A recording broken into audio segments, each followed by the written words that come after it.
Hi everybody, and welcome to the Addicted Loot Podcast, episode 69, giggity giggity. So, welcome one and all to the Addicted Loot Podcast. Sorry about last week, a little bit of just life and technical stuff happening last week. It just, it happens, but we are glad to be back. I am Atomic Zero, aka Brian, and over there, as always, is my co-host of the Addicted Loot, is Tom, aka Tomality, and we are the Addicted Loot Podcast. We are a PC gaming podcast that covers everything from news, what's trending in the industry, hot topics in the industry, games we're playing or we're reviewing, and then, as always, we do our weekly free game of the week, which is a free game that we choose that you guys can go out as soon as you hear us talk about it and play for yourself. And Addicted Loot is basically a PC gaming conglomerate, as I always love to put it. We have our website, which is addictedloot.com. We have our podcast, as well as our Twitch streams and YouTube.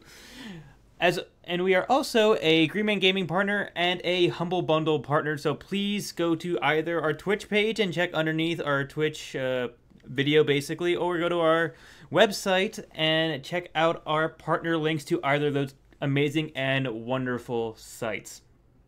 And a big, huge, awesome thank you to Tom for that amazing new intro video that we have. I don't know if anyone else has seen it, but if you weren't here to see it, you better be here to see it next time. It Yeah, is we got ourselves we've got an intro where we didn't have one before. Exactly. A little something put together in The Sims. I don't know if we're gonna, maybe I'll put that on our YouTube page or something so people can see it if they aren't here. It's on your YouTube, isn't it? Secretly. Oh, okay. Never mind. Just to show staff members.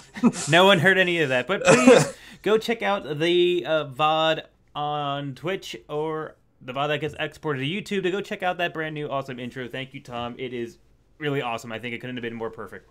I mean, it could have had a time when I lit myself on fire by trying to launch a rocket indoors, but those are just great. I tried to see if I could find something like that.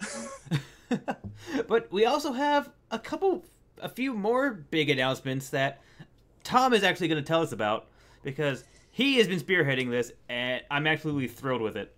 Yeah, so we actually have an official Addicted to Loot Steam group page now. So what that means is you can follow us on Steam if you're on the Steam video game platform, and it's a group page that has all sorts of little bells and whistles. It's got like a place for announcements and things for that, and message board if you want to use it. I don't know, so all sorts of stuff like that. But what I'm really excited for is that it has the curator feature. So if you want to know what kind of games we really like, or if we recommend a game, or basically in like 2 or 3 cents is what we think of a game, if you follow us on Steam, you'll see that under the game in the game's page. You'll see Addicted to Loot says, hey, this game is super great and it's worth your time. So this is obviously like a free thing to join, and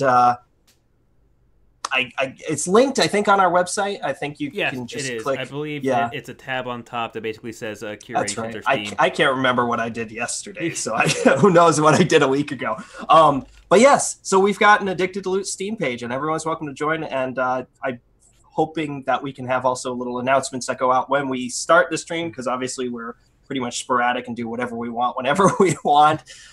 So there's a little thing that'll pop up that says, hey, Addicted to Loot is going live right now, and it should actually be doing that right now. So yep, it actually did. I have the video proof, or the cool screen capture proof to prove it. Awesome. But great. Yes. So, but yeah, the curator page is really cool. We'll continue to update it as we play games. We pretty much, it was one of those things where it was like I sat down one night, I was like, I'll just get this started. Then I messaged Brian the next day. I said, I reviewed 73 games last night. I was like, what?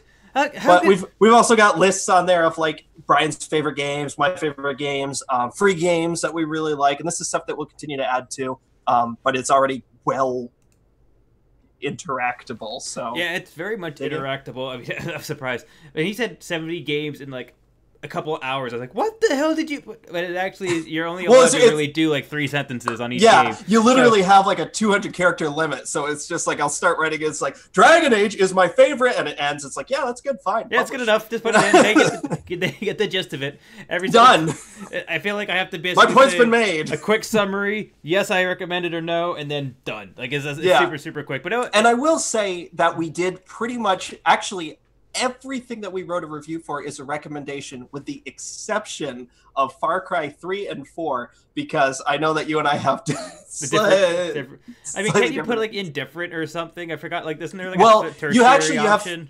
You have 3 options, which are pretty clever. It's like you have recommended, not recommended, or just informative. Yeah. So you can even say, like, you know, here's this game, here's what it's about. We neither can say we love or hate it, you know, but we've played it, and here's our subjective opinion of it. So hopefully you guys dig it. Yeah, it's basically all up and running. We're definitely going to be adding more games as we go, but as Tom was saying, the cheeriness factor of this podcast, as well as our website, continues when we basically haven't put in one game as a super negative thing. I think, I might have put one as a negative. No, actually, no, it might have still been a recommendation. I can't remember. Yeah, but yeah, it's like the Skyrim review pretty much is Skyrim is bae. It's like, I think, because I wrote that one, I think literally it's like, Skyrim's iconic, go play it. Yeah, I wrote a couple like that. It's like, how could you not know what this game is? Final Fantasy 7 or something, you did that? Yeah. Like, this is one of the most iconic RPGs. If you haven't already heard about it, why are you still reading this? Like, come on. But yeah, and that also joins, in case you missed our announcement last pod 2 weeks ago. We also have an itch bundle now for our free games of the week. Not really a bundle, I guess a collection is a term for it. But most of the free games of the week that we announce are on the website itch.io, which is a great platform for independent game developers. And we have a collection on there that also it's all the free games that we've ever used as free game of the week that are on there are already in that collection and we'll continue to add to as we go. So if you ever missed a free game of the week or just want to play an old one that we've mentioned, if you listen to our stuff in past tense or anything else like that, if you go to itch and find our collection, you don't even have to worry about it. Every single one that we ever have done and ever will do will be on that as long as it's on itch.io. Otherwise, you have to check the show notes, usually for the website or anything else that we're, basically Sonny, linking it to. You're Scaly, right? That's your new name, right? She has a new name? Yes, she's been rebranded. She's been what? I believe. Sunny Kitty? I'm trying. I'm like I know that this. The world I know who this is. Everything I know is a lie. This means nothing to me. But as we figure out that dilemma and mystery of the world, another cool thing that took place within the past week, correct? Right, Tom? Big thing, AGDQ. Oh, yeah, last week. Yep. Yeah, last week. So last week, Games Done Quick raised another $2.2 million for charity, which is amazing. Incredible. I mean, we cover this every single time it comes, like before it comes on, after it comes on, and sometimes during when it's coming on. And it's such a great organization. It's such a great cause. And it's amazing to see in such a short time that so much money can be raised for these incredible cause and just absolutely phenomenal quick players. Really, speedrunners. It's the other term. Quick players, speedrunners, arose by any other name. Something like that.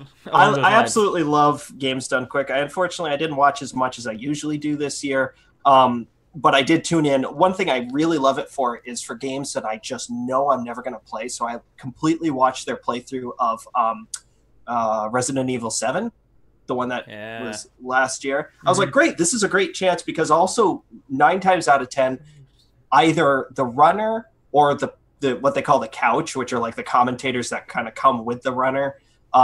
Maybe it's their friends, or maybe it's other speedrunners, or maybe it's hosts for the event. Some combination of them will be commenting on what's going on. And again, 9 times out of 10, it's hilarious. So you can get a game that's like really dark or a horror game or something like that, and they'll be like, so this is where we use this kind of glitch. It'll do something really funny. It'll ragdoll in a really funny way, or like it's a good way to experience a game that you might not dig otherwise. In fact, I did catch all of my favorite thing they do is like in the absolute dead of night in the middle of the week, like it'll be like the Wednesday or something at like 2:00 in the morning. They do the awful games block, and they just play what are objectively badly designed games, like the official Home Alone Lost in New York licensed tie-in game, or there was like a really bad like Titanic bootleg called Titanic. It's like a Polynesian bootleg version of it or something like that, and they're just hilarious. They're so great to watch. But yeah, they made 2.23 million. Unfortunately, they hit the milestone while they were playing Breath of the Wild, which I didn't want to watch because I haven't finished it, so I don't want like the later part of that game spoiled. But kudos for them. That is a new record for them. I mean, they did announce a official Switch emulator to be coming out for PC. Yes. I wasn't going to announce that. I wasn't going to bring that into the limelight, but yeah. Well, you did mention it, and it is, I forget where I saw it, but yeah, they're actually making a official backed emulator from the Switch onto PC. I'm not sure for all games, but yeah, anyway. Major publications have made the announcement of it coming. That's what cracks me up is like how much press it gets, and it's like I don't know. I guess like, hey, this Switch is getting an emulator. Woohoo! Yeah, it's just it's wild to me. I feel like emulators are still like black market, like not quite dark web, but like gray web stuff. Yes. But yeah, I guess emulation is viewed as okay. I can understand someone saying like, oh yeah, SNES emulator or something like that. Yeah.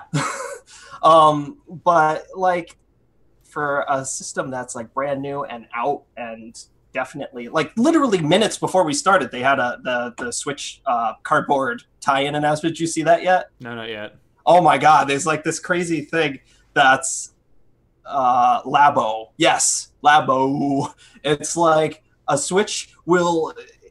It looks like something that's made for engineers, basically. It's like you could take the Switch Joy-Cons and stuff and put them in like cardboard sort of papercraft things that have to do with like whatever the game is that you're playing. Like there's one where they build a piano, out of cardboard. Like you get the sheets and you fold it up and stuff, and then they put the Joy-Cons in and they press in the key on the piano and it's making a note. And it's like, I guess there's a system of like strings and really rubber bands and stuff like that. It'd be more up your alley than mine, actually. Like I'm looking at it, I'm thinking Brian will dig this. This doesn't do anything for me. What are the guys? Although I do like the robot suit cardboard thing. Oh god. Say, what are the guys I work with? Is a big Switch guy. Wouldn't be surprised if he tries it out. I mean, I'm not dissing it. I think I absolutely have nothing but respect for Nintendo's. They're always off the wall with everything they do. They're just like, you've got like the Xbox and the PlayStation. Or like, who's got Mario? Yeah, Xbox and PlayStation are like, who's got the faster microchips? Who's got the faster graphics processing and stuff like that? And that's still the case. And of course, PC's part of that too. And Nintendo's like, we're gonna bring cardboard into the game, It's just like cardboard's brand new technology. No one is. Yeah. No one's ever touched on this. It reminds me of Legos, so I'm kind of into that. But we're a PC games podcast, though. Yes, exactly. So we try to keep it to somewhat of a minimal. But a cool thing, we've already made this announcement, but we will be traveling to and participating in E3 East this April, ultimately. And PAX. All right, yeah, PAX. E3 currently, right, is going on. Am I confusing this again? Not yet. All right. So either way, at E3, PAX South just ended. That's what it was. That's what I'm thinking of. I'm trying to think of something, but so Cyberpunk 2077. I'm just crashing and burning here. Ignore numbers. Just use the letters. Save me all. Letters and numbers and acronyms are killing me tonight. What you want to do is you really want to get that 3 in there. Cyberpunk 2077 has basically neither confirmed nor denied a possible presence maybe at E3 this year. Cyberpunk 2077 is the much anticipated Cyberpunk game from the Witcher devs, CD Projekt Red. Nobody knows anything about it. This was something that got like a one of those kind of artistic trailers where it's like not gameplay content, nothing, just was pre-rendered after 4 years scene. After the original teaser. Yeah, and just lit, people's imaginations on fire, myself included. Like, whoa, I want to see a Cyberpunk game from the Witcher devs. That sounds awesome. And I guess it's an existing property, so it's not. It's like drawing from a tabletop or role-playing property. I don't know. Mm-hmm. But, so there's basically a rumor going around from a couple of sources that they may be at E3. And there's further fuel to the fire that they've gone basically on record as saying, like, they want to do what Fallout 4 did, which is funny because a friend of mine and I were talking about this just yesterday or a couple days ago. We were talking about it a couple days. That's irrelevant. But we were talking about it, and he was like, I bet they're going to do a Fallout 4. Said, I bet they're just going to come out and say, guess what? The game is done, and it's getting released tomorrow. Like, or, at the end of the year. It'll probably be like a November release. So that would be freaking awesome.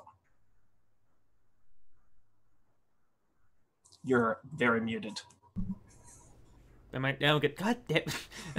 I'm also very interested in this because I remember the original teaser trailer way back when, and actually my desktop background at work, because it's so professional, is actually just a scroll of concept shots from Cyberpunk, which is interesting because it's like, oh, I keep on forgetting where these are coming from. It's so cool. I love this artwork. What is this? I just put in like Cyberpunk, and it just came like, oh, these are just generic like Deviant Art Cyberpunk images, but no, they're actually from a game that actually is hopefully going on. So I'll be curious to see because the still image does give a lot to be excited about. So I'm hoping they do something with it. The thing that I guess surprises me, although they're not EA or Bethesda or anything, so they can do whatever really they want. But the thing that surprises me is how if they are in fact doing a Fallout 4 and saying, here's the game, it's coming out in a few months.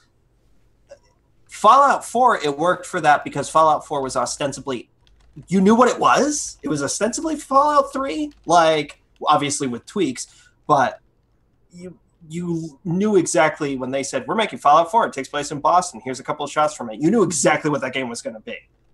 But this is something where they could be like, here's the game, we've designed it, it's finished. And people could look at it and say like, oh, I'm not interested in that. And too late now, you know. Mm-hmm. Yeah. Should be interesting. Hopefully something to keep an eye on. Hopefully there's something there. Who knows? Kind of a little early in the game to see.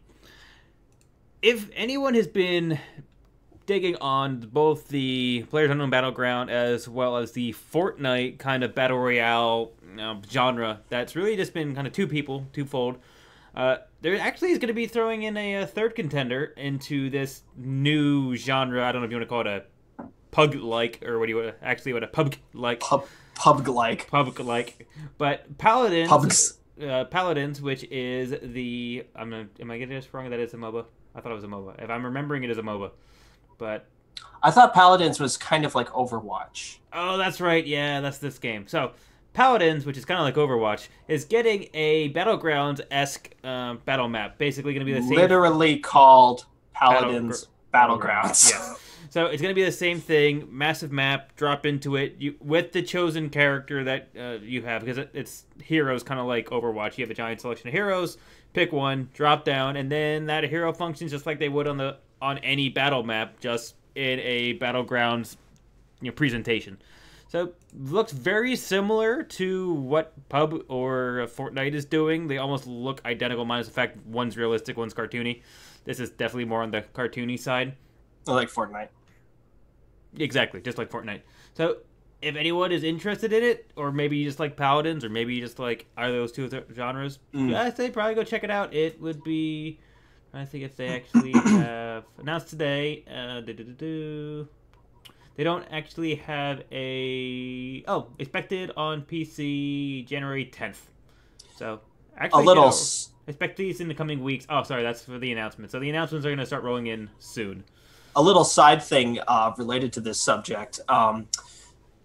Unfortunately, it seems the team from Epic's Paragon, which is the MOBA, might be the one that you were thinking of. Yeah. It seems like they're kind of like on development for that. Mm-hmm. That's my verb. Development for that in favor of Fortnite's Battle Royale, which is also by Epic. So, because at first I read this, I was like, wow, that's a random shift. Everyone was like, we're going over there, but it's the same. It's in-house. Mm-hmm. So, but that comes as kind of a bummer because I really like Paragon. However, the article I was reading was on Rock, Paper, Shotgun. They had a quote with them saying, basically, the problem with Paragon is they've never been able to sustain players, and I'm part of that. Like, Paragon's one of those games where it's like, wow, this is really fun, and I think about it and reinstall it and play it, and then it's like, that was really fun, And then I'm done. I've played it tonight. That's it, So. No, I completely agree. Bit of a bummer, but I understand it. I would say that this is the first kind of clear sign of the MOBA bubble, the MOBA bubble, as it were, finally just really collapsing in favor of the current PUBG bubble. Yeah, I mean, I think Dota and League are probably not going to go anywhere, but they're definitely, it's definitely pulling away some of the attention that used to be on the MOBA genre, kind of more towards the PlayerUnknown's Battleground genre, just because, I mean, it did break the record last year for concurrent players, so, I mean, there definitely is something to be said about it. Mm-hmm. Moving into the Total War realm, actually going back to, to a new Total War historical title, which is Total War 3 Kingdoms, which is actually bringing Total War to China for the very first time ever. So it's going to be in 190 CE China. It's going to be a time when China was specifically focusing on, there's these three prolific kingdoms, as you can tell, as long as three prolific heroes of those kingdoms coming together and taking part in this conflict. So it's actually going to be, going back to, Rome, Britannia, Empire. It's going to be going back to a lot of the historic titles, realistic battlegrounds, realistic visuals, realistic mechanics, getting away from the Total War Warhammer, cartoony, fantasy-esque type of combat and visuals. So they really haven't had much else besides a trailer. The trailer, I mean, looks pretty, but haven't seen much yet. It's going to be kind of I'm excited to see where it goes because Total War Shogun 2 was probably one of the last great titles that they've actually launched. So I'm interested to see if they can, strike fire, strike oil twice on this on Three Kingdoms. So that should be really interesting to see. Like I said, that's just barely been announced. It's going to be a while off before we get another announcement for it. So hopefully, probably stay tuned for that because usually Total War is a pretty big participator in PAX. So it should be interesting to see if there's anything else by then. Right now, it's just really, really quick write-up on all of it. Additionally, in the Total War scape, Total War Warhammer is getting the Tomb Kings finally. So, for those who do not know Warhammer Fantasy, the Tomb Kings are basically mummified Egyptians coming back from the dead to kill people. So, they're basically, sphinxes, scorpions, other types of mummies and skeletons, basically coming back from the dead and trying to rule or trying to take back what was rightfully theirs. Huzzah. But people have been awaiting this one since Warhammer 1. I think the issue is with Warhammer Fantasy, everyone has a race they're extremely partial to. They try to strike the ones that most people were, but there's always going to be one left out. Total War Warhammer 2 put in 4 more. This is going to be a 5th one. It's going to keep on piling it on. So I know people were really excited about this one. Looking at their unit rosters, looks really cool. I mean, they have a lot more monstrous units. They're probably going to function very much like the vampire counts, but they actually do have range units of skeleton archers. So it should be interesting to see how they actually function. So I'm not really, skeleton archers. Yeah, I'm not really sure what their niche is going to be because so far every single race has their own niche and own strategy, whether it be campaign or battle. So I'm going to be interested to see what theirs is. I don't know if it's going to be The mummies are surprisingly excellent negotiators. Who would have thought? Yeah, everyone loves them. But yeah, I'm going to be interested to see how they treat them, if they're going to be like very much like the vampire counts or not. So EA's application of the races thus far has, leaves much to be desired. So I'm not sure if they're going to do well by the Tomb Kings. Another really cool thing, because we haven't talked about Overwatch yet, the Overwatch League. I thought you were going to say we haven't talked about Overwatch enough, but yet is definitely we more haven't accurate. done it yet. I mean, we've been doing for 40 minutes. We haven't talked about it. But so Overwatch League, so the professional Overwatch League, the esports league, is actually underway. It actually has started. There are actually 3 or 4 matches into it now. And if you own Overwatch, you can actually watch it through the Overwatch client, which is pretty cool. Which is cool. Yeah, I like that. Very similar to what Dota did with this compendium for any of the majors and things like that. So yeah, you can actually go on and just watch for free. It basically just links to their Twitch channel anyway, so you can do either or. But there is a ton of teams. There's an Atlantic Division and a Pacific Defense Division. I mean, we have a hometown representative in the Boston Uprising, but I mean, they have stuff from Boston, Dallas, London, L.A., Philadelphia, New York, Seoul, Korea, Shanghai. I mean, the list goes on. It's pretty cool to see all these teams, and I've seen highlights from some of these matches. I don't know why I play Overwatch anymore. It just makes me feel that bad about myself. It's like I should just stop playing. It's part of why I don't really dig esports. I watch it, I'm just like, oh. These people are just so incredible. I mean, I remember I saw one where like a guy from actually the Boston Uprising playing McCree, like he did like 5 or 6 shots back to back that were all headshots and all kills. It's like boom, boom, boom, boom, boom. Like it wasn't just like they were in one spot. I was like, how the hell do you do that? Like, how do you Twitch snipe like that with a guy with a pistol? I mean, come on. But no, there's been some pretty prolific plays already, so it should be pretty interesting to see exactly how they are. I'm not sure if they'll ever go in person, but for anyone who's a fan of esports or just a fan of Overwatch, I think it's be really cool to check out. And plus, maybe you have a hometown hero. And as part of that, when the Overwatch League went live, I don't know if this is going to be a permanent offer or what, but you can actually go on and get 1 free skin. So every single team has their own team colors and their own team design. Overwatch, or Blizzard I should say, went through, gave all of them their own skins for all of the heroes or all the characters. So you can actually go on and purchase all these skins and just wear them and show your team pride for yourself. But they do cost some kind of currency. which actually I don't think you can actually get in game. So that's kind of a Yeah, I didn't actually look into that. How do you get? Do you have to literally I think buy you it? physically have to buy it unless there's like you earn it through watching it or anything else like that. I couldn't figure it out when I first was doing it because I did want to earn more of it, but you do at least get one freebie skin, so you get exactly enough. And now specifically, that's one skin for one character. So that's one skin for one character for one team. So it's not like you get the whole team skin. Exactly. You get one character for one team. So you have to go through, pick out whatever team you want, pick out that one character you want. But you do at least get one, which is something. But I think it would be cool that if you could spend actual gold on them, maybe there instead of 1,000 for like a gold level skin, it's 2,000 or something like that. I think it would be a little bit cool that you can actually spend in-game currency on it as opposed to having to real cash. I hate to say this out loud, but like obviously Boston is the one I should be throwing my chips in with, but I don't really like the color scheme. It's like this, like just plain all the colors to me. It's literally all the colors that they use look like those scented markers that you used to have when you were a kid. Those like Mr. SketchUp markers. For everything. It's they're flat colors, and it's the default. Flat accents, yeah, it's the default skin for each character, which like outfit, which is fine. There were a couple that I liked for Sombra. I think it was what was it, Houston?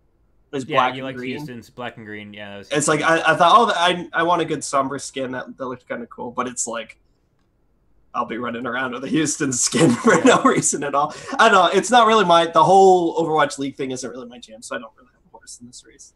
Yeah, I mean, I have some of the highlights. I haven't really watched any of the matches yet. I'm not that into Overwatch.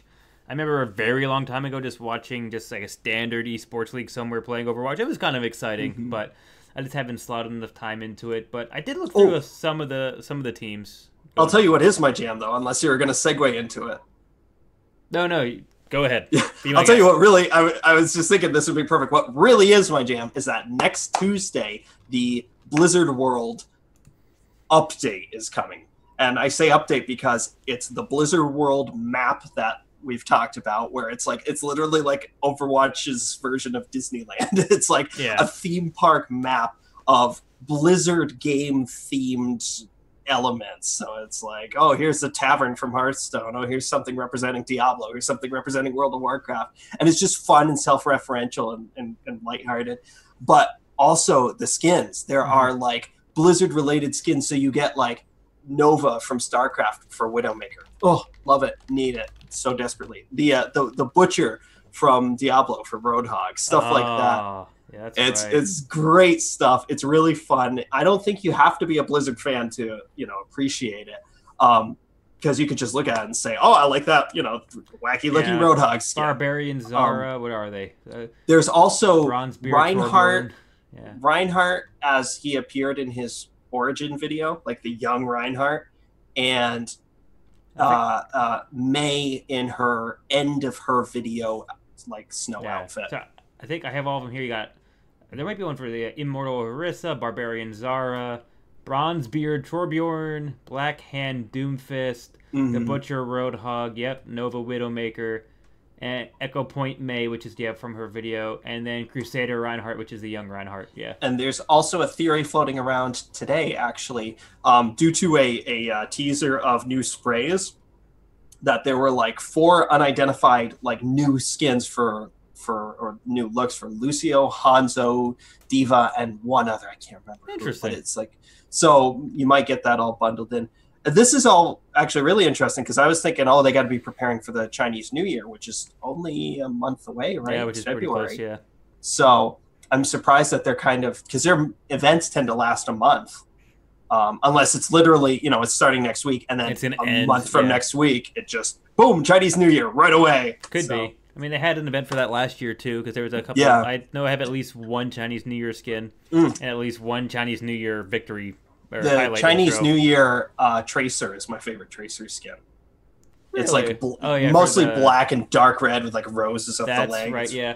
I remember I got the Tracer Chinese New Year highlight intro, which you really wanted with the love that. She's got the little dragon. She pops out. She's like, yeah. I love that. Yeah. And I'm hoping that which they have done, even though it's a different new year. It's the year of the dog this year, I believe. I hope that they're going to still have the same skins from last year. I'm sure they would. I mean, it's what they did for the winter one, so I'm hoping it's the same thing. That you actually could buy it this time for like half the price, or whatever it was. Because I would love to have that highlight intro for Tracer. That would be the one I'm really excited for is whenever I think it was Uprising or something, which was summer. That was when they had Graffiti Tracer. That's truthfully my favorite Tracer skin. Now that I remember it. My favorite Tracer skin that I have is the Chinese New Year one, but that's there it goes. And then your favorite skin of all time is which? Well, my favorite Tracer skin of all time is Dragon Age. What? That's the answer to all of it. All of it, just no matter what. It's the answer to everything.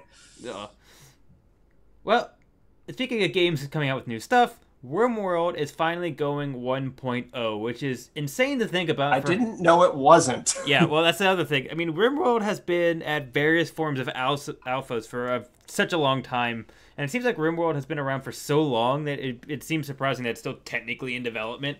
But actually, the creator is saying that, yeah, they're in the home stretch of pushing it to get to 1.0. Because it's interesting because the one thing that this is great, the one thing that's nice about this whole process is, as people modded in stuff, the guy went, "Oh, that's a great mod," and he just makes it into the real game. And then so mods drop off because he's incorporating content creators' own ideas into his game. Yeah. Like that just makes sense. So it's really cool to see all this put into it. But he was saying that there actually is a very long list that they have to take care of before it can go fully 1.0. Some things would be reworking the doctor AI. So that, he prioritizes curing somebody's bleeding versus somebody's hunger, that kind of thing. Of course. And he says, that's just some random stuff off the top of my head, but there's dozens of things that we have to take care of. So there actually should be interesting to see what the new patch notes will be once it goes 1.0, considering I have a feeling it's going to be a huge, massive undertaking.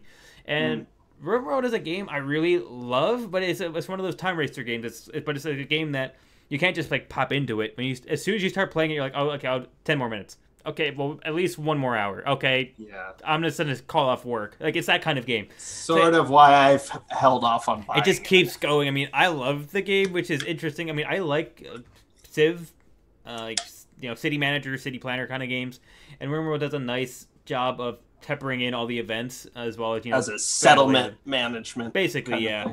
It's really cool. I just like the difficulties it brings to the table and what you have to actually physically work around, just how deep it actually gets. And then you put on the mods that actually, I remember putting on a mod that was a super high technology mod where you could have mech suits and robo guns and things like that, just super high technology trees that you can actually take your primitive culture all the way through cyberpunk-esque eras, and I just never get there because it's this colony's over, next. I just keep on restarting because it's I have one of these days I'll get the formula right. But it's just a really cool game for anyone out there that does Sims. You probably have already found this game, and it's actually going to be going 1.0 soon, so be on the lookout for it. It's a really cool announcement.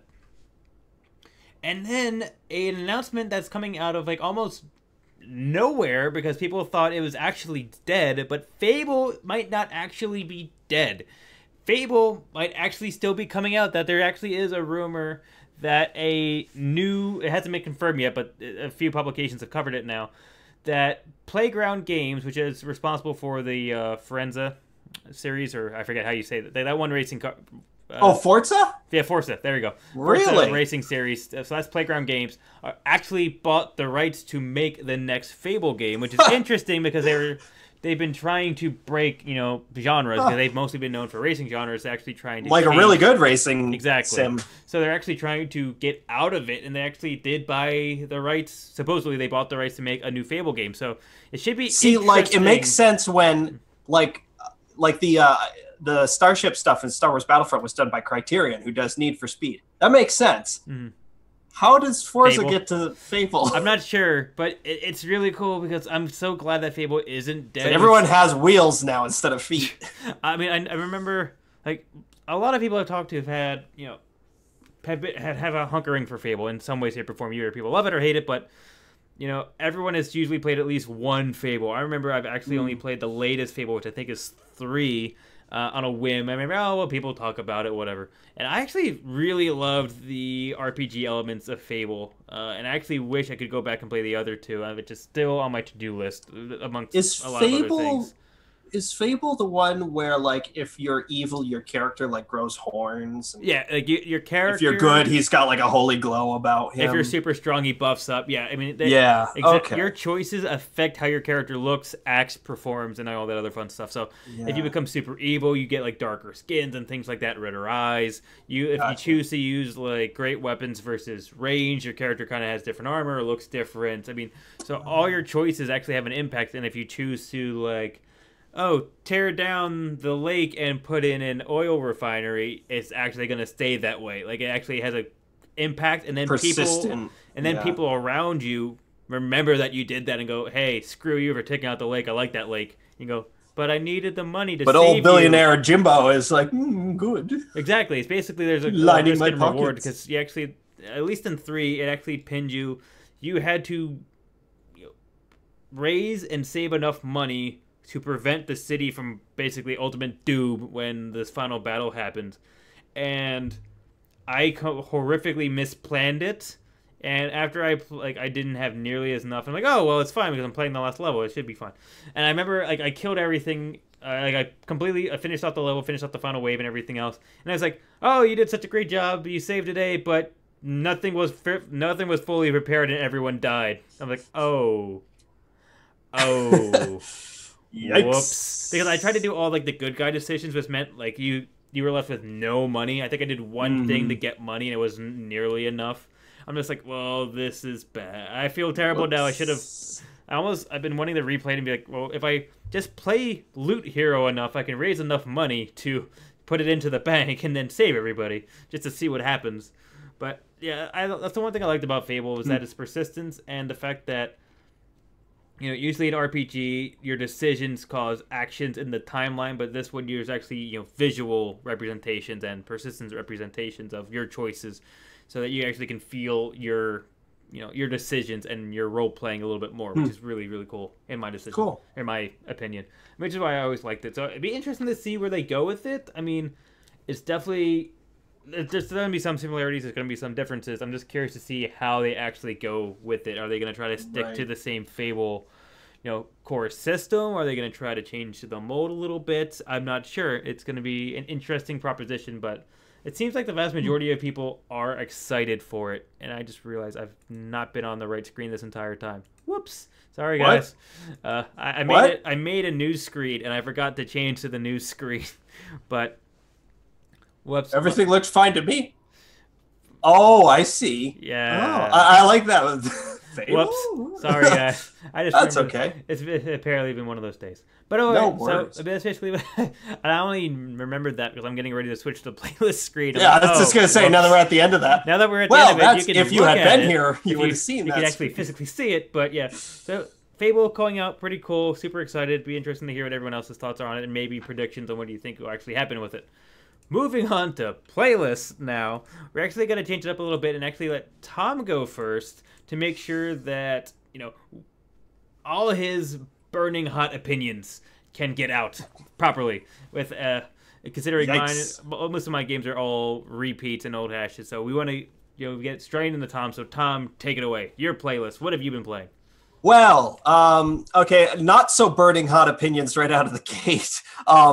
So the first thing I want to talk about is Burly Men at Sea. I had mentioned that I bought this during the Steam sale, and this is an absolutely wonderful little gem. This is a basically interactive children's storybook, for lack of a better word. And I say children's storybook in terms of like aesthetic. It's not like you're playing it and you're like, this is for little kids.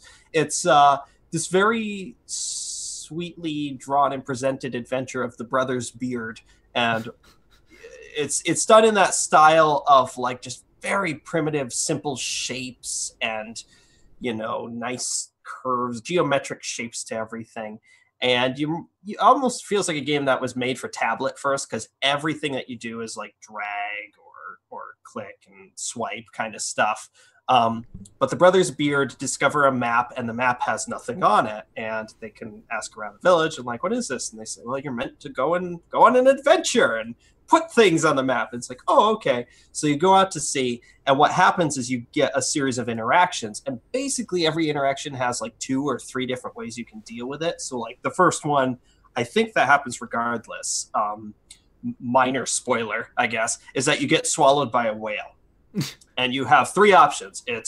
There's these like strange culty kind of merfolk, nymph folks in there that are like, come and stay with us. The whale will take you wherever the whale plans to take you.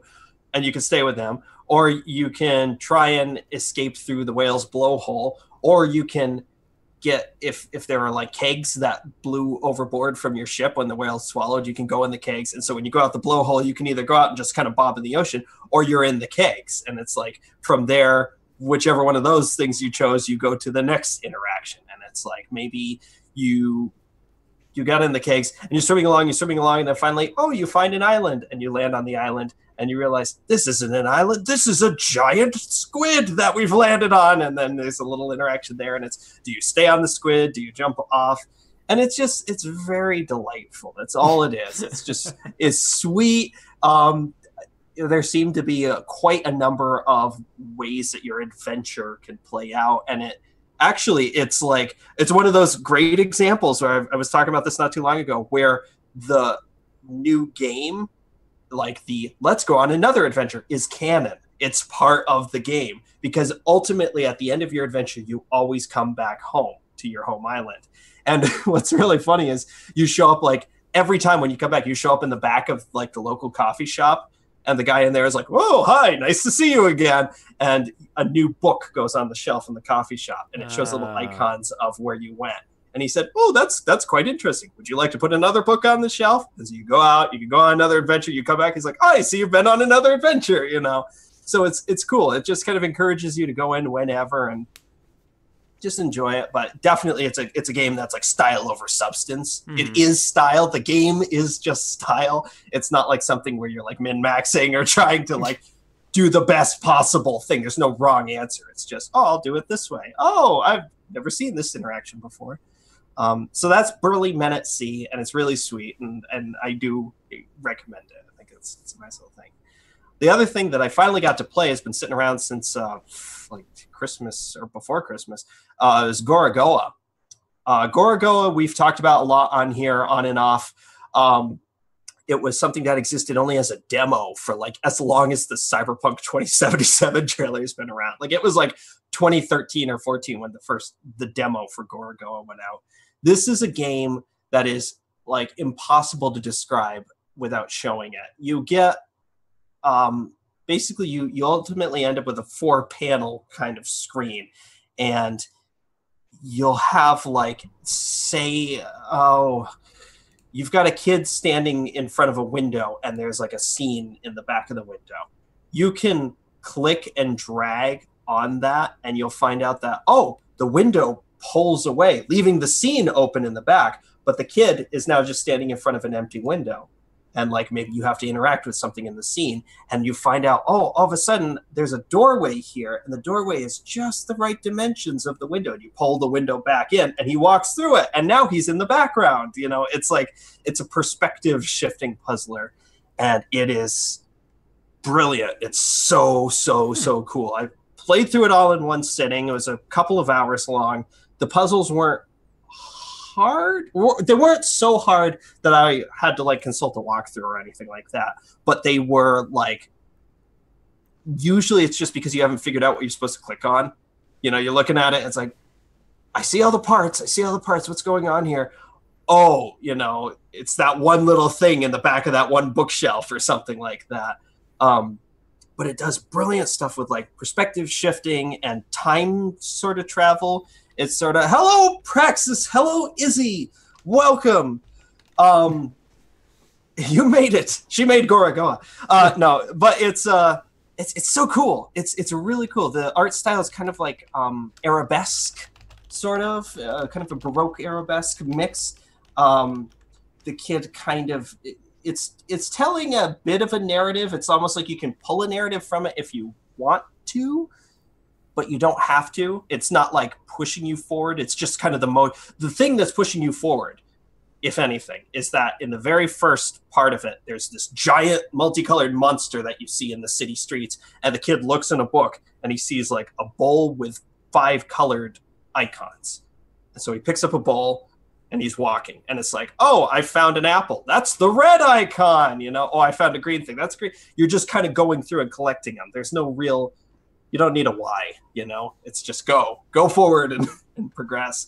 But absolutely, Gorogoa, just so great. Another game that's like aesthetically like Brilliant at Sea. Just wow, it's visual oomph that I have a hard time not recommending. I don't think the puzzles will be too hard for anyone. It was fun to sit and try and figure them out. But that was Gorogoa. And now, this is the one that I really wanted to spend a lot of time on. So I played the entirety of Vampire the Masquerade Bloodlines over the past 2 weeks. It's interesting that we didn't pod last week, because if we had done it when we regularly had planned to, I would have said, like last Wednesday, I would have said, this is my Onyx Path Publishing. Well, that's fantastic. What? Hello. My God, the pressure's on now. I was gonna say, Tom, don't screw up. If I hadn't played this at all before, so this is my first time experiencing this 15-year-old game. If you had asked me last week when I was about halfway through, I would have said this is my very favorite RPG that I've ever played, even challenging Dragon Age Origins. And the only thing that changed my opinion, the only slight thing, is when it started to become a video game in the last third of it. So, boy, this is hard. This is hard because it's like, I absolutely loved this game. This was incredible. This was fantastic. This was, again, just possibly the best RPG, like truest RPG that I've played. I felt the most like I was able to play exactly the way that I wanted to play. But as soon as it started feeling... Praxis, that's exactly it. There was a sort of a story about how the game kind of got rushed near the end of its development, which was unfortunate. I don't know what the truth, well, not the truth, but like what all the details are of that. But it did feel like just kind of the last kind of act of the game was like, go. But it wasn't enough to like sour my opinion of it. I don't know where to start. So basically what the game is it casts you as a newly made vampire in this universe. And what this is like a modern vampire universe. I say modern, the game was released in 2004 and it takes place then. Actually, in fact, it seems culturally like it's pulling from like 2002-ish, just from like the fashions of the music and stuff. Yes, combat funnel. That's exactly right. And I was wondering if the combat funnel near the end. So basically what happens is when I was playing the game, I picked, you have multiple classes that you can pick from. And I chose the Toreador class, which is basically entirely based on seduction, charisma, persuasion. They're like the most human vampires. They're the ones that are the most like, hey, we can talk our way out of a paper bag. I thought, this is great. I can't wait to see how this goes. I always try and do that in games, but it usually ends up being like, the rogue means you can sneak, but you also have to fight. This was the first time where I was actually like, oh my God, I am avoiding every combat encounter because of, talking or diplomacy or the correct kind of like manipulation of things. Like, great example. There's a point where you have to sneak into a museum. or well, you have to get into or excuse me, not a museum, an art exhibit. You have to get into there because you're going to deface some paintings for somebody. The ways you could do that, like I could count on both hands, and I might have to go through some more fingers if I had any. So it's like you could just strong arm your way into it and get in. Guards or security be damned, and that sucks, but you could do it. You know, a security guard comes up to you. You could say, hey, I don't want you to go in there. You can, if you're the right class, you can brainwash him. If you were my class, it's great because they make him like this greasy, unappealing guy. You can seduce him. You could just like suck it up and be like, all right, Buttercup, you and me, back alley, let's go. You can persuade him. You can, you know, all sorts of manner of vocal or brain manipulation interactions. Or you could sneak around and there's a back door, and you can, if you have high enough perception, you can see, oh, there's a way I can sneak in through this parking garage if I break this beam. Chunk is wonderful. Yeah, I was so scared when I saw at a point near the game that the Venture Tower was attacked and he wasn't there. I was like, no! I didn't want him to die. Thank God he didn't.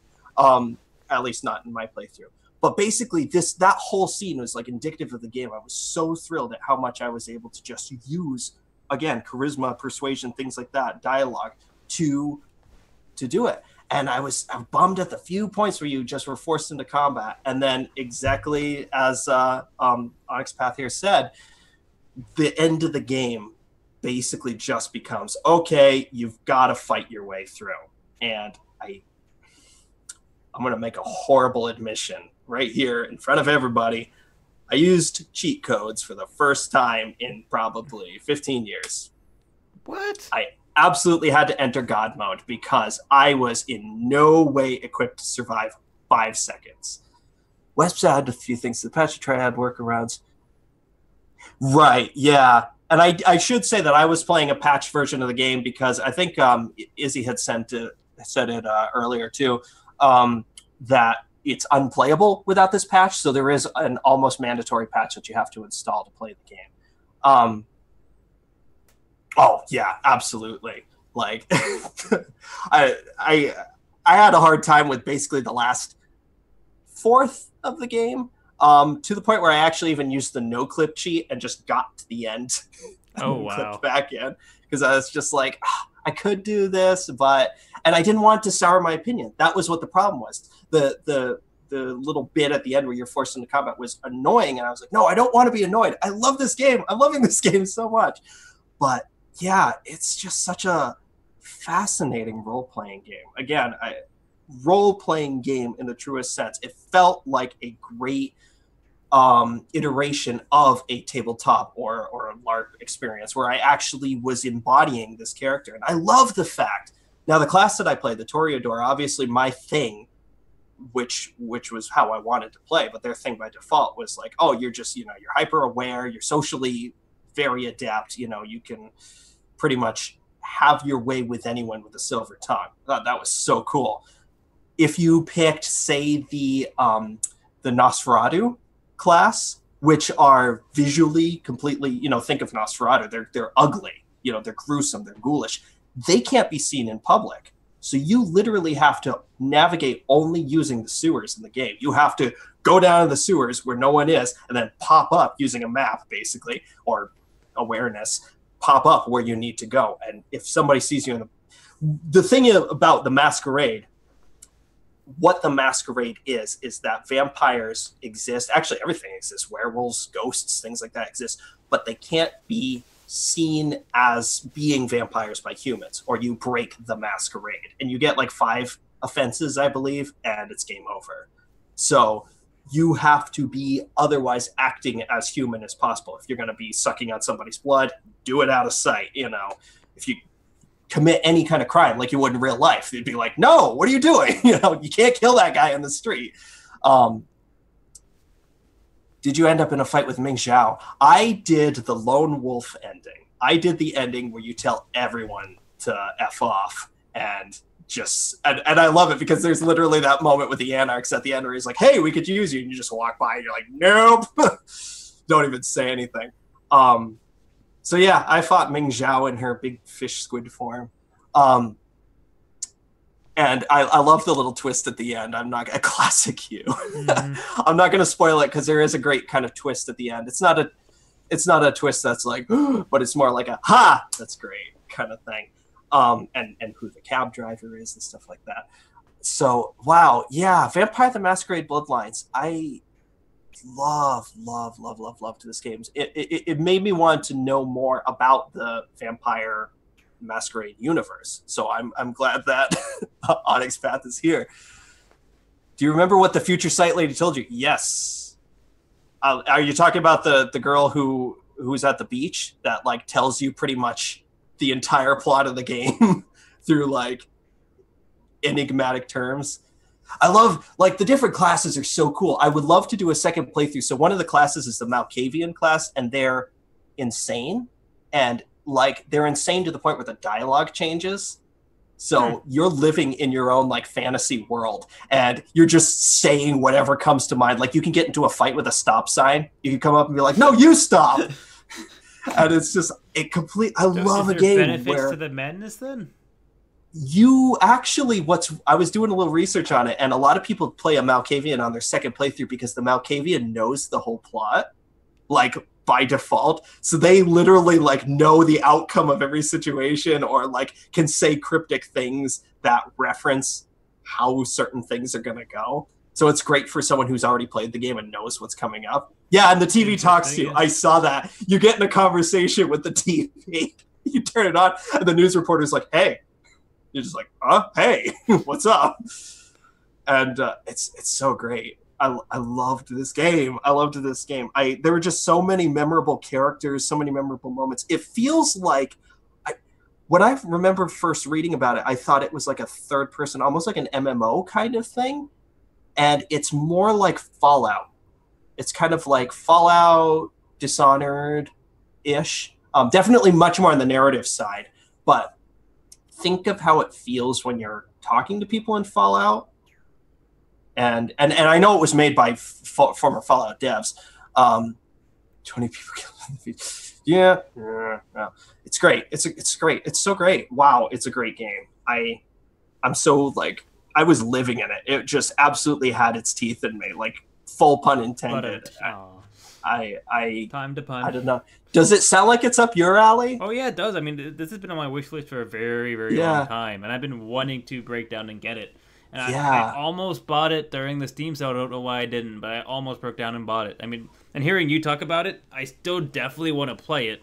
I mean, it's another one of those games that I feel like you just can't miss. So I'm hopefully gonna maybe the next time it's on sale, break down and get it. Yeah, I'm glad to have experienced it in my life, because as a fan of role-playing games, as a fan of like fiction simulation, I know that's not a genre, but like where you get a game like BioShock or Dishonored where the world is just so densely fleshed out that you're like, fantasy games, all kind of stuff like that. You're like, oh my god, this is a world with just years and years and years of lore behind it. You drop into it and you feel like, properly so, this is a fully realized world. This is a world that exists outside of me. It's not like, hello protagonist, welcome to video game. It's just kind of like, hey, you've just entered into, our welcome to our hell, basically. You're actually placed into the world, yeah. Yeah, and like right down to it being basically canon that you're unceremoniously thrust into the vampire world.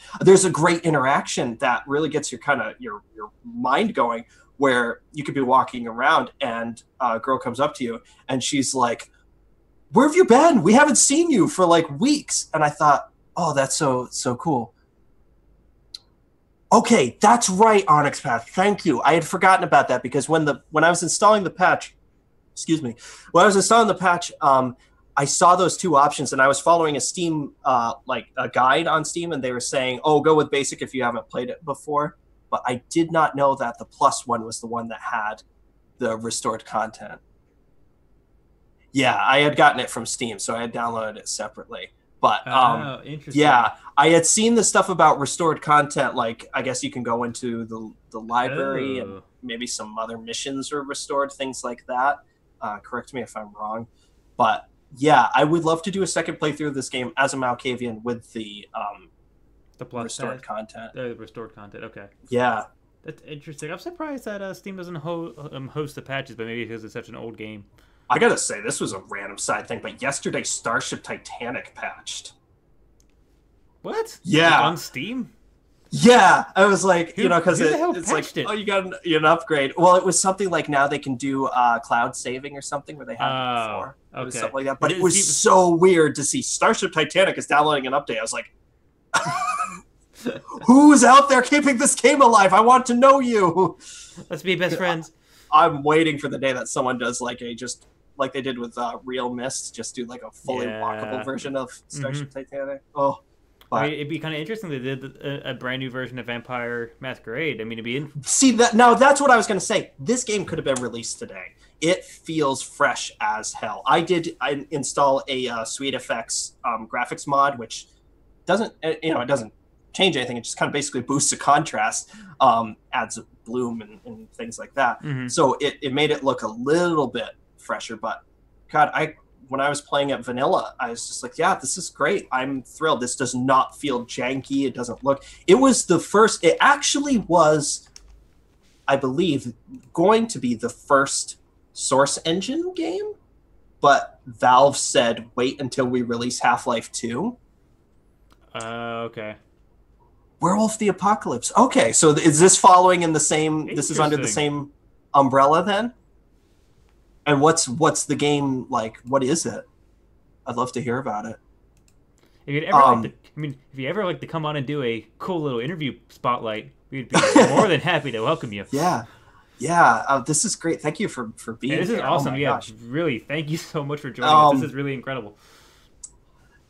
And what I love about it is that, like, again, it's a game, it's a universe where vampires and ghouls, although ghouls aren't really what you think they are, and werewolves and ghosts. Oh my God. I gotta say, I saw you guys talking about it earlier. The friggin' haunted house, the haunted house mission.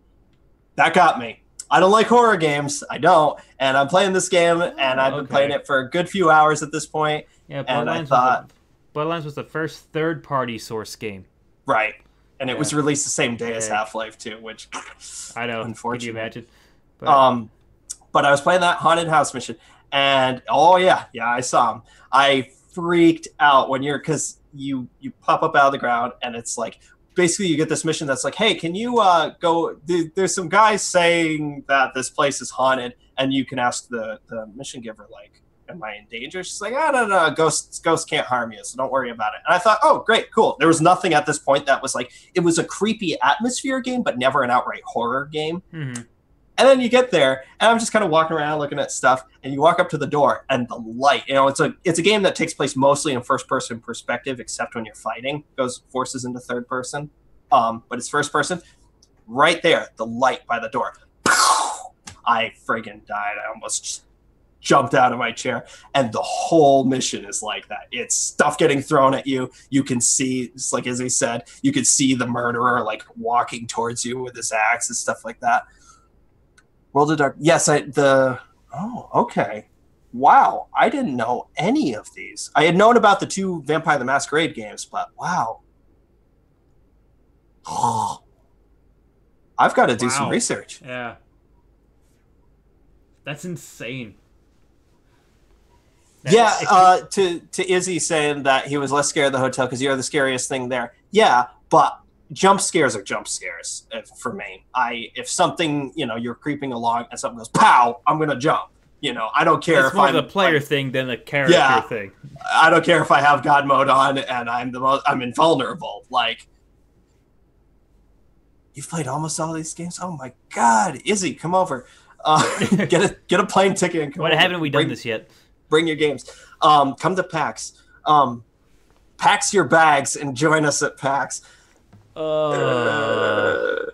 No, I could bang on about this game forever. I absolutely loved it. I enjoyed every minute of it. I was bummed with the kind of ending run, but the fact basically that I could use God mode and no clip to preserve the artistic integrity of the game. Because I still had the experience of, I see what this level is trying to get me to experience. Okay, frustrating, but I'm beating off these guys.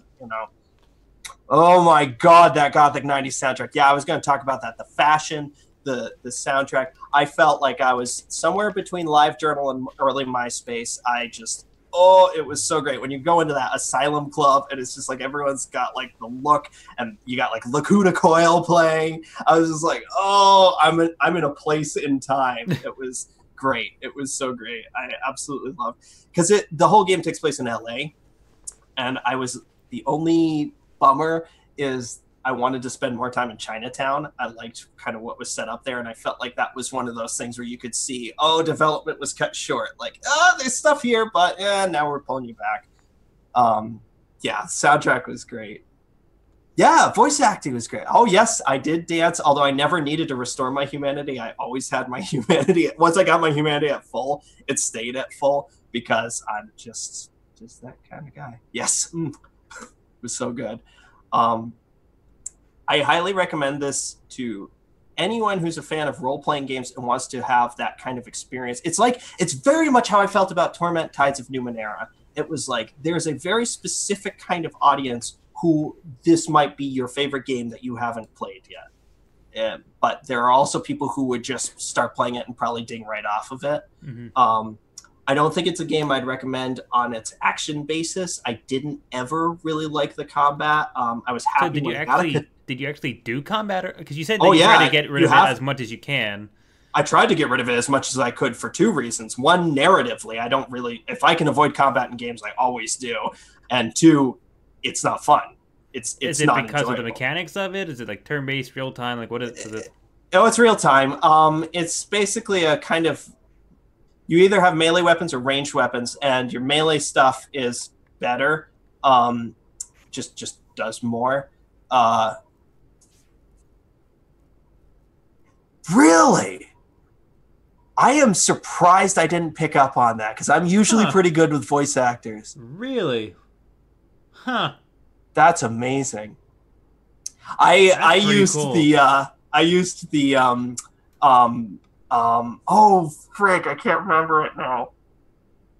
What did I have? It wasn't the sledgehammer. It was something, maybe it was the axe. It was something ridiculous. And it was just like, I have this like lithe female vampire that's just swinging this thing like, and like me in real life is just click, click, click. It's not enjoyable. The ranged combat is very much, unless you're like the highest level of it, which I put no points in any combat stuff. So that's partly on me. But unless you're the highest level of it, you can literally, it's not like you think where you point it and it's like you shoot where you're pointing. If you have low range combat, you're going to miss. You could point right at a guy's head and it's going to shoot over there. Mm-hmm. You know, it's just like, oh, you're not good at it. It's kind of like how Mass Effect 1 did it. Yeah, I understand it from a role-playing perspective, but when the game forced me into it, it was like, yeah. This wasn't enjoyable. Yeah, the stealth was fun. There's actually this mission where you're basically stealthing on a boat, which felt very Dishonored. I had a lot of fun with that. The only thing I missed were Blink, basically, from Dishonored, and any kind of non-lethal takedown, because they basically tell you, hey, please don't kill anybody. You can, and basically all that happens is they say, oh my god, it was a bloodbath. Why did you do this? So now we gotta, explain this away. But, and you get less experience. Mm-hmm.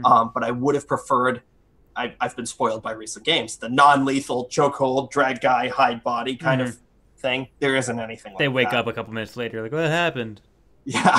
No, it's just you slit a guy's throat if you sneak up behind him. So you literally just have to completely just not touch him the entire time. Either you don't touch him, or that's a death. That's a kill,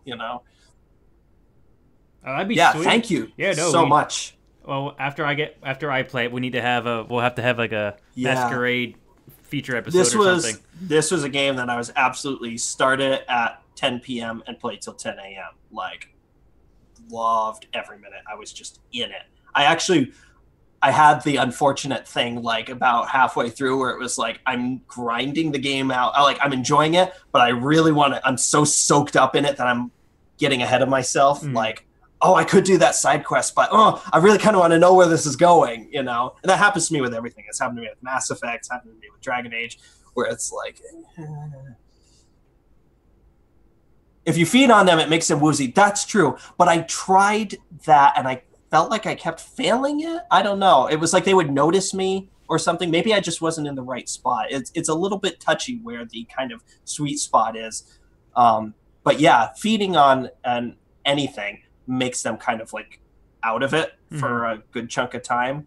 So that's sort of your, incapacitate non-lethally.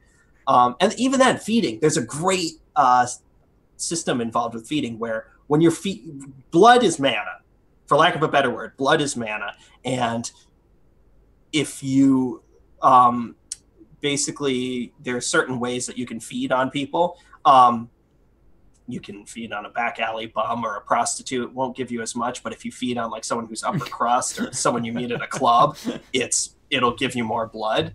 But of course that's like you have to seduce the person or win them over or just in some way get them to say like, yeah, go ahead, just go for it. But you don't want to drain them. So you have this little meter once you start feeding on them that starts going down and going down. And it's like, okay, I need a lot of blood. So how much am I going to risk? Stop. Okay, they're still alive. But if you kill them, it's a violation of the masquerade. So it's a fun kind of like risk reward. Like, how much blood do I want from this person? Oh my God, stop. I killed him. Oh, that's interesting. No, that's really, really interesting. That actually has There's me so more much. pumped. Actually has me more pumped to actually play the game now. There's so much to the game. Just again, even playing different classes does different things. There's like a mage class. There's a kind of upper crust class that's like good diplomats. There's your typical fighter class, and they have in-universe kind of like reasoning for their stuff. Like I love the fact that the Malkavians are basically they're insane. There's this whole mission involving the Malkavian. What is it? Primarch? Not Primarch. Oh, I can't remember the word. Primogen, and his like as a psychoanalyst, his descent into madness as he's bitten by a Malkavian. It's just like it manifests as paranoia and stuff. It's so well realized. It's so good. I could go forever. It's a great game. Any final skyrocketed. Any more final thoughts? It's skyrocketed to the top of my like favorite video games of all time list. Which you can check out on our Steam curator page. Once I don't know if you already have a review up, but once he gets a review up, we can actually basically what I wrote was list. If you can get past the occasional jank, this is the best game in the world. But coming back, 14 years ago, if that's all you have to say, that's a pretty huge compliment to the game. It holds up by today's standards. You do not have to be into vampires or the supernatural to enjoy it. There's everything. There's in the writing, there's drama, there's comedy, there's intrigue. It's a very political game, actually. I will say that, and that's probably why it was up my alley so much, is that if you want it to be, it's a very like Game of Thrones-y kind of game, if I could draw a comparison. Flawed masterpiece is a great word. I even hesitate to use flawed because yes, there are flaws, but it's like flaws in video game design, but not in narrative or core concept or things like that. Yeah, the concept is perfect, and the all the parts just are. It's amazing how much this game is doing at once. It's really I was wondering if my problem with it was just me. It was just like, I don't like combat in games. I try to avoid it. Bias. Yeah, but it's a good bias. It's a good bias. Yeah, it's a game that certainly I was glad I picked the class I did, and I was glad I was approaching it the way I did because I feel like it shined for me as a narrative. Well, it seems like your perfect class comparatively how you play every game. Well, if you go into it wanting to be like, I want to be a super feral, like vampire, combat-based vampire, I don't know if you'll have a different, maybe lesser experience. And certainly if you don't like, if you're here for like, I want a game where I'm just gonna, I want to be brutal vampire killer, this isn't the game for you. This is a narrative RPG. Interesting. Well, like I said, it definitely makes me more excited to try to actually get it now, actually hearing your take on it. So hopefully next time I catch it on a sale or something, maybe I have to go. I love games that take place in LA. So. Really? Is it anything particular? Just I don't know. I like Tony Hawk's American Wasteland. This American Wasteland, yeah. GTA 5 basically. There's another. Oh, Midnight Club 2. Like I feel like I know LA really well. Just from those games alone. Yeah, I feel like I could navigate. Like, oh yeah, take a left at Capitol Records. I mean, you can always use. Oh my God, the Division for New York because actually, yeah. Basically LA and New York. I feel like from like Spider-Man games to the Division, I know New York and. Which funny little side tangent. One of my buddies actually said to try to jump back into the Division because of some of the newest patches they did actually changed it around quite a bit.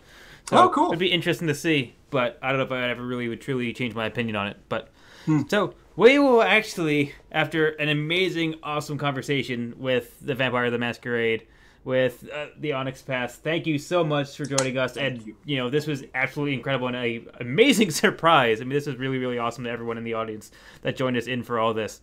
And unfortunately, I got to move over to my playlist now, which is going to be a lot more lackluster than this. So, I should have went first. Whoops.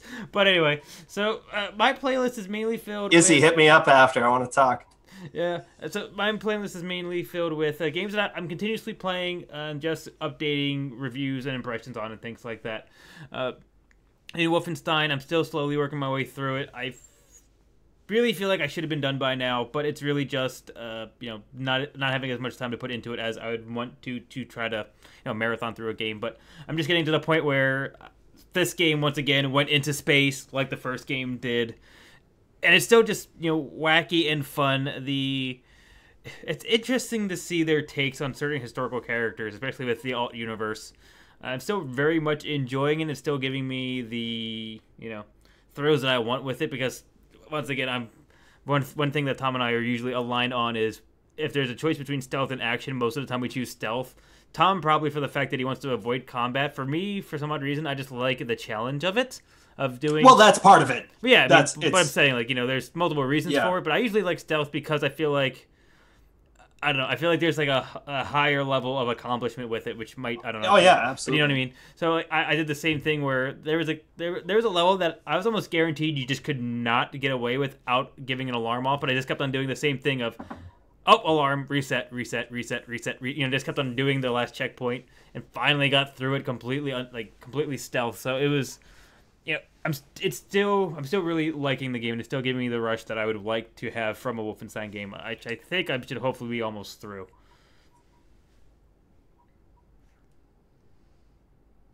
That's awesome, Onyx Pass. Yeah, no, seriously, our pleasure. This was incredible. Thank you so much. So, and so moving on. Once again, I've been playing Darkest Dungeon for quite a bit. Been actually breaking back into it. It's a game that I always keep on revisiting.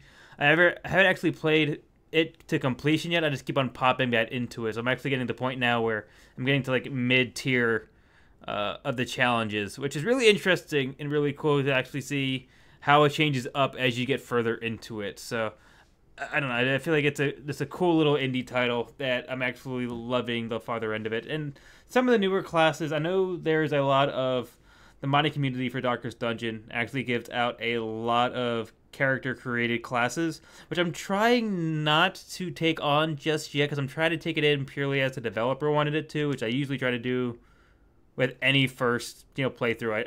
I always try to do it completely unbastardized, if you will, from the actual developer's point of view. So everything I'm using has been basically officially released by the developer.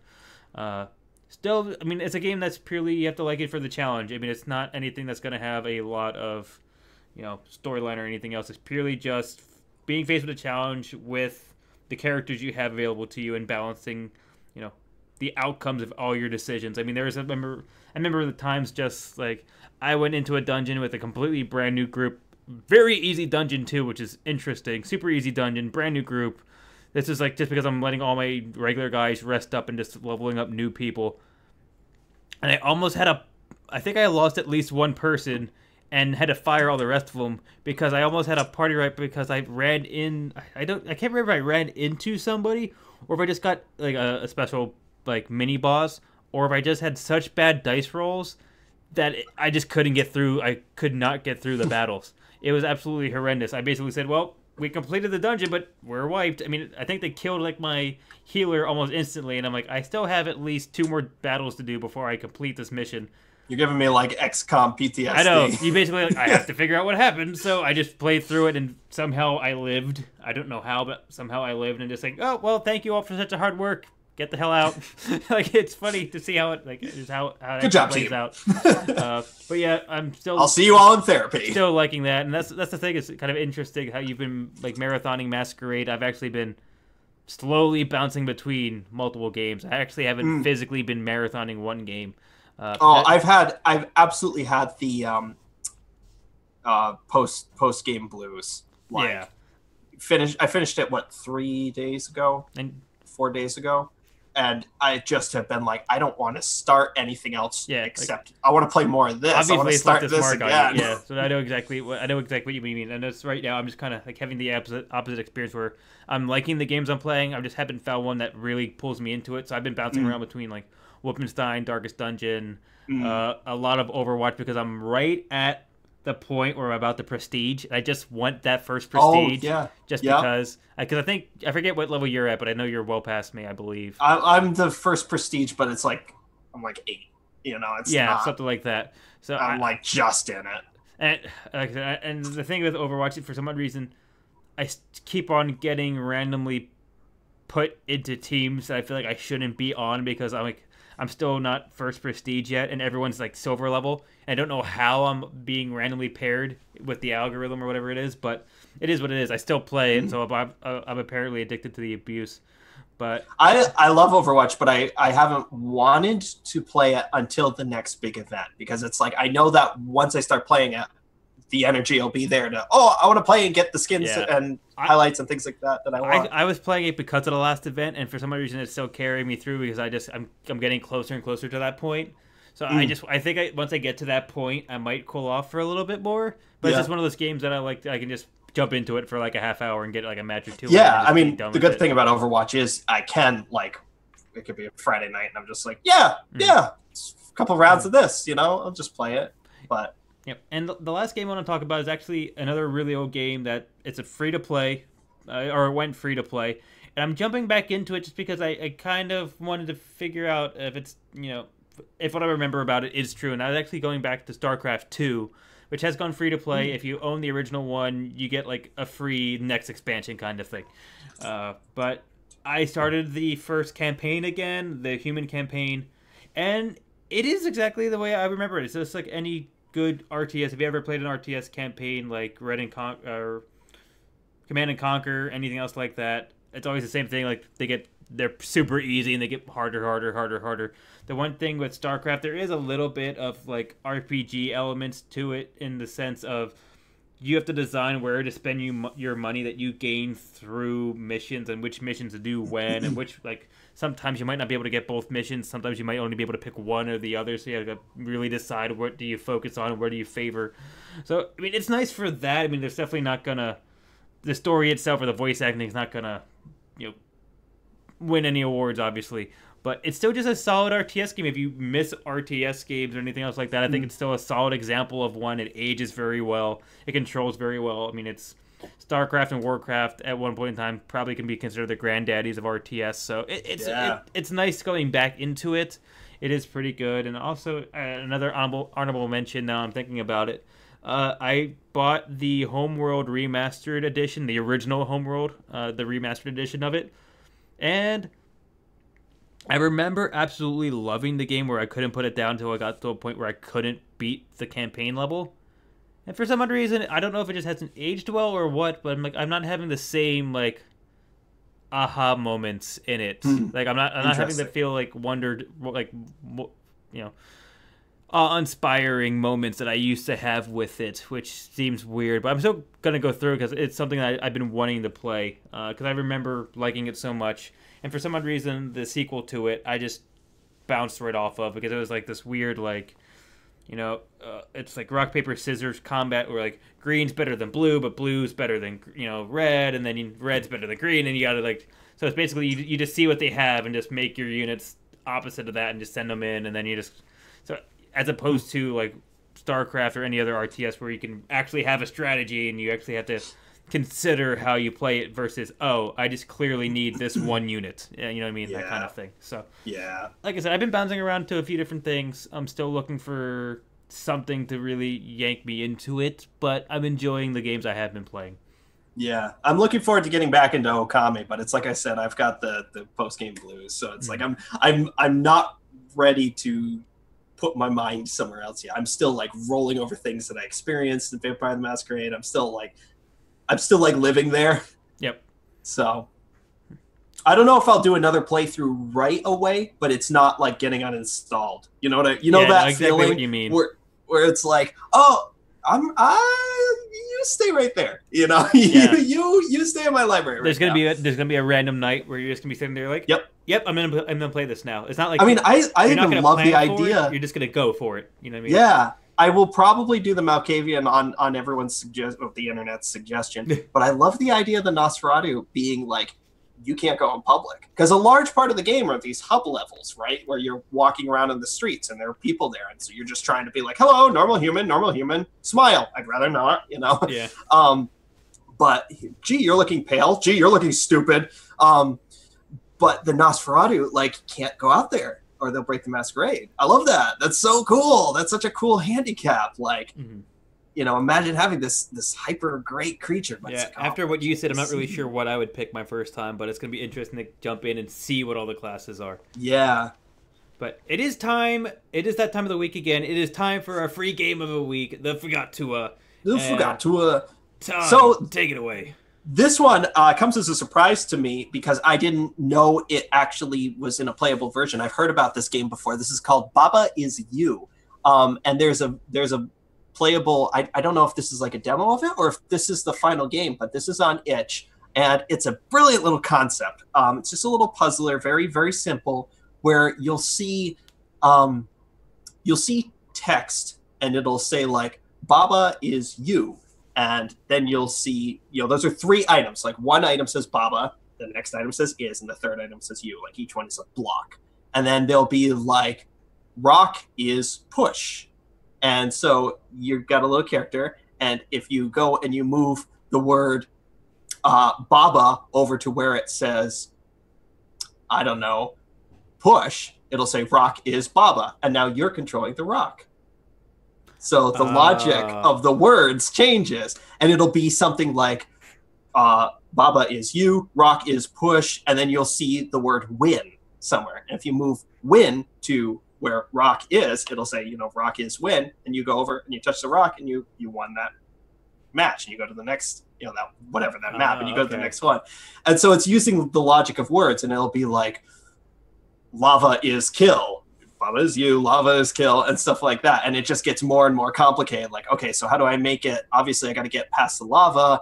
I can't move these words, but I can move these words. How do I make it so lava is not kill? You know, lava is Baba. Oh, and now I'm the lava, and I can, you know, stuff like that. So it's just a great, clever little thing. So, as we mentioned before, that will be in our on our website, as it always is, but in our new itch.io collection, where you can go download it for free. Yep.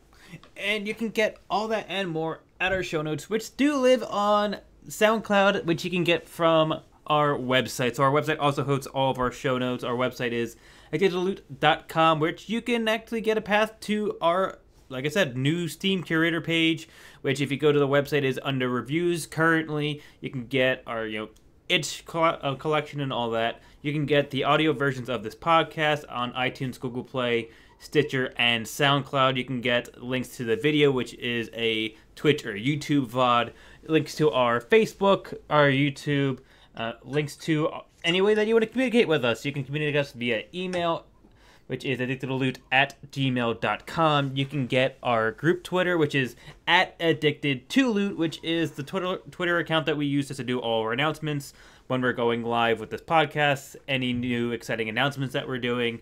So if you want to keep up with us, please follow that Twitter handle. Also, you can just talk with us whenever you want on Twitter. I'm at ATL_Atomic0, and Tom is at TOMALITY.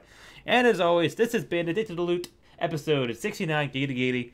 And as always, keep it bloody.